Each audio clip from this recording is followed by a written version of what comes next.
শীতের দেশে যেটা হয় সেটা হচ্ছে আপনি যদি গাড়ির ভিতরে বসে থাকেন অথবা আপনার গাড়ির হিটিং সিস্টেম যদি চালু না থাকে তাহলে হচ্ছে আপনার উইন্ডশিল্ড এরকম ঘোলা হয়ে যায়।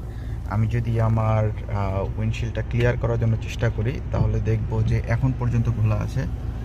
উপরের দিকে আমি যদি এখানে হাত দিয়ে টাচ করি তাহলে দেখবেন যে এইখানে গ্লাসগুলি ঘোলা হয়ে গেছে। সো এই জিনিসটা যখন আপনি গাড়ি চালাবেন তখন আপনার ভিজিবিলিটিতে খুবই সমস্যা করবে।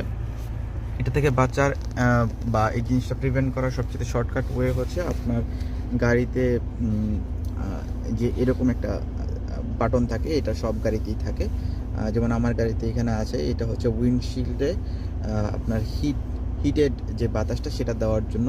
এবং নিচে আরেকটা আছে, সেটা হচ্ছে পিছনের যে গ্লাস আছে, গ্লাস এই যে আমি যদি দেখাই, অর্থাৎ রিয়ার ভিউ মিরর যেটা আছে সেইটাতে হচ্ছে যদি বরফ পড়ে তাহলে আমি যদি এই সুইচটা চালু করি, এই সুইচটা চালু করলে সেটা পিছনের জানালায় যদি কোনো ধরনের ফগ অথবা কোনো ধরনের আইস থাকে সেটাকে সে মেল্ট করে ফেলবে।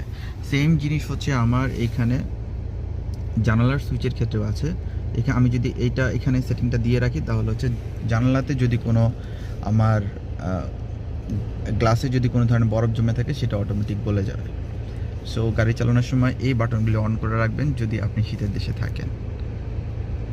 এবং বৃষ্টির দিনেও এই জিনিসটা হয় যে আপনি যখন বৃষ্টির ভিতরে গাড়ি চালাবেন তখনও হচ্ছে অনেক সময় গ্লাস খোলা হয়ে যেতে পারে, কারণ বাইরের টেম্পারেচার এবং গাড়ির ভিতরের টেম্পারেচার দুইটাতে যখন ডিফারেন্স চলে আসে, দুইটাতে যখন পার্থক্য হয় তখন হচ্ছে আপনার উইন্ডশিল্ড খোলা হয়ে যায়।